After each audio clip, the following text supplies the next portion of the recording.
So I thought I'll talk a little bit about my first steps into unions, and then I will talk a little bit about the Greedy Institution, because it is a really interesting idea, I think, and a useful one for the purposes of this project as well.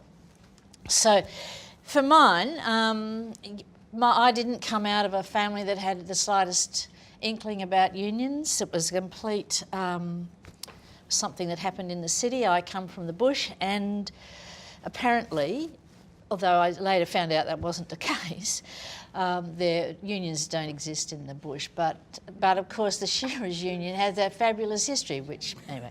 And my father was a shearer, so I don't know how that worked out. My beginning of the union was actually caused by my employer, which at the time was a College of Advanced Education. And this now feels like maybe this was a golden time, but I was put on 12-month contracts. And so there were overwhelming majority of people were on tenure, but it was the beginning of that breakdown. And so it took 6 years to get that contract position, even though I kept on being appointed into every year but there was the nervousness about it. So, and also it was pre the union, because academics were not designated as able to be involved with the industrial relations system. It wasn't an industrial occupation. Only when the social workers won that right to be deemed an occupation appropriate to the industrial system in Australia could then we become industrialised and therefore have a union. So initially it was a staff association, which involved both everybody. It involved the general and professional staff as well as academics. But we were amateurs. It was a complete amateur setup. So we, as the members, and I think sometimes I might have been, the branch president or something, but we drafted up, I remember vividly drafting up the conditions for contract staff, making really, really clever arguments about what was wrong with it and how it should be dealt with. And it took 6 years. We ended up in the Industrial Relations Commission, and that's some amateur idea that was dreamed up about how to do that, and I won my tenure. And so I have absolute sympathy for anybody who's, let alone people who are on those, hourly paid sessional staff situations. I think they're just absolutely appalling. But the advantage for me in that process, that 6-year-long process, was that it meant that I became connected with, for all sorts of reasons, with the other unionists in the city of Adelaide. They weren't just people in the other universities, but they were people that were working out of the Trades and Labour Council and the other unions that were affiliated. So all the various unions, blue-collar and white-collar unions. When our organisation got to be recognised as a union, we then affiliated with the Trades and Labour Council, and I was one of the first women delegates to that. And indeed in 1984, when we had the centenary, there'd been 8 women over the entire 100 years who'd ever been delegates to the Trades and Labour Council. It was and what a great sort of ritualised business that was in those days. But it did mean as well, because of being involved in that way, I also had the wonderful good fortune to be connected up with all the women who were all in all the other unions who were starting to get organised as well. And people set up Women's Trade Union Network and the Women's Left Caucus, and they were completely, they knew about it, of course, but they preferred to ignore the factionalism that was rife within the Labor movement at the time. So there was, people we organised and connected up with, if you were in the wrong faction in your union, or your union was in the other faction, it didn't matter to us. We organised the women across. But we had some of the best discussions I've had as a feminist as well about issues of race versus gender, class and gender. It was terrific, and it was a lot of hard work. It meant too, though, that I then had a really good opportunity to be part of a network of South Australian trade union women, and also got to see what the women were doing around the country. And one of the things that I was really, really interested in was how did those union women, people like Janet, how did they know what to do when they went into the jobs in unions, and how did they manage to do it? That was the thing that really struck me a lot, and that's what led to the project on sexual politics and greedy institutions. And I interviewed a whole lot of those women along the way, and one of them, of course, was Clare McCarty, and I just. She was a great mentor, I think, but also a great dramatic and charismatic kind of person. I want to just read a quote that she said to me, because one of the things I asked about is, how do you sort of present, how do you perform, if you like, as a woman official in trade unions? And she, especially, in the public domain, and she just said, I've always dressed up for the occasion all my life. So yes, I've changed my appearance in order to fulfil members' expectations, but it doesn't worry me. I'm an actress. I dress up at any hour. She said. But the other thing that she said when I talked to her was she came from a conservative family, and she said, but she herself had grown up always feeling a sense of sympathy for the underdog, and I think she said that was a thread that ran through her life. So, yeah, she was, and I was, again, one of the reasons this came to be, I think, such a interesting and useful project was because of the people that I was lucky enough to be able to interview.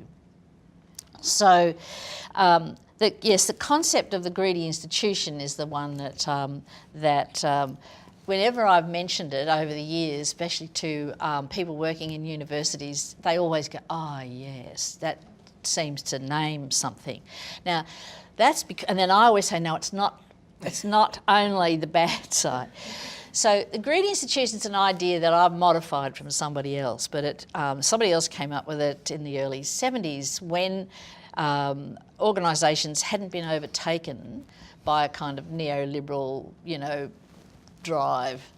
The social contract was still in place to some extent, and Lewis Koser really came up with this idea that greedy institutions are those institutions that want and evoke your commitment and your loyalty, all of it, your whole being, give your whole being to that institution. He used as examples the Jesuits, the Bolsheviks, and I thought what I saw was that unions have that.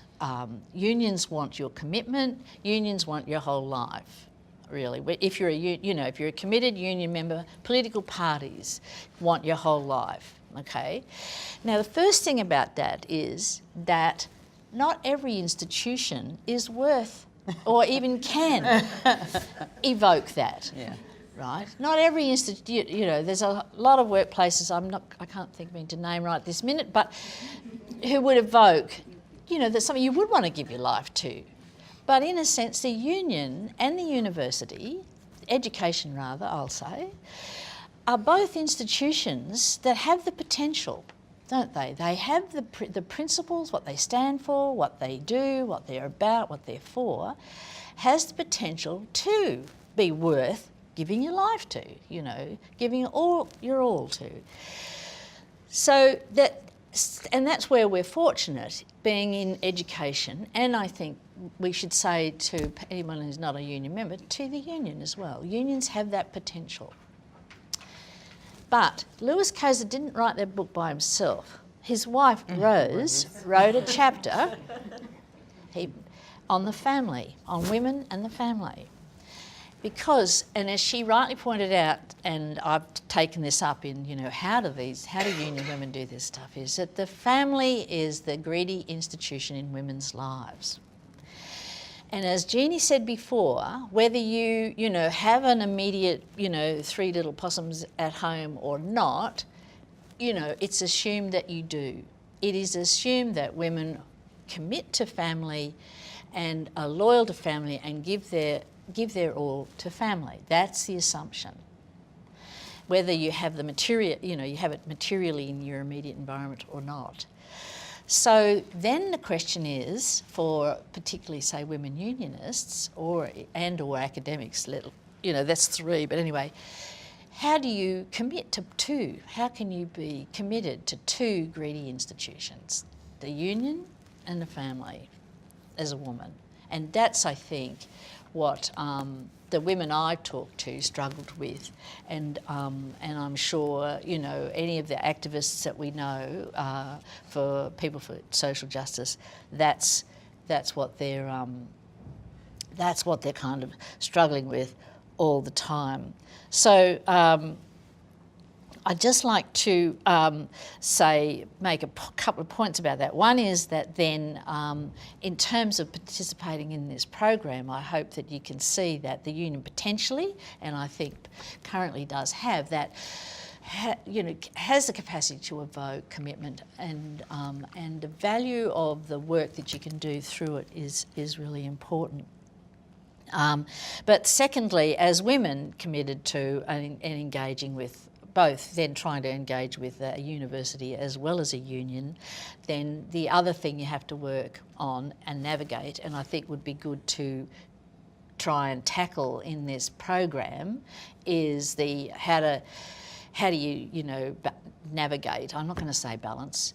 The other thing I want to say about the greedy institution of the family is the family is not just children, okay? And the assumption is, and this is the other concept I have in here about this, is that, and it really bugs me, this one, is that it's assumed when we say women have families that all we're talking about is the demands of the care for children. Then we make a big step, and maybe they might be caring for their old, aged somebody or other in their life. What gets completely left out, and it has been overlooked ever since the 1970s, is that the assumption also is that women will be caring for everybody else, in particular adult men in the family.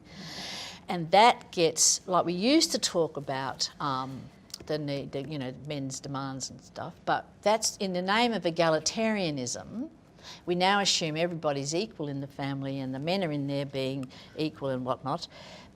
But that's not the case, and the data is still very, very strong that it is assumed that, and it happened, and it's the case that women's work, family work, involves particularly the care of men.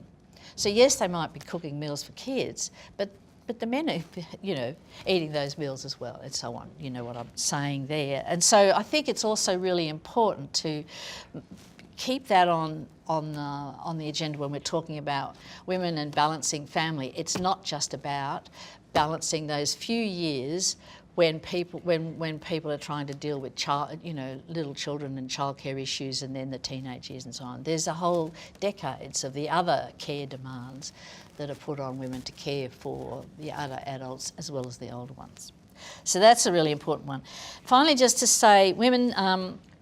I'd just like to give you a couple of quotes, though, of the couple of people about the value of the unions. The people said to me was, one of them was being involved in unions, even as a greedy institution, what are the opportunities? And one woman said to me, where else do women get an opportunity to lead? Even now, even in spite of what, but to challenge the status quo, to use political passion in a constructive and focused way. And she went on to say, I had an ideal and a passion that things must change and will change, and they'll change through determined work by a minority of people. It's never been a majority, it's always been a minority. And I think at the moment Sally McManus is modelling that really well. And the other one that someone said was, being involved in unions isn't just a job. It's a political and social position. So obviously you get a sense of personal fulfilment. That's what I'm saying about the greedy institution side. Simply working in this area because it fits with your commitment. So I'd like to sort of leave you with that kind of as a starting point at least. Thanks. Thanks, Suzanne. Right. Okay.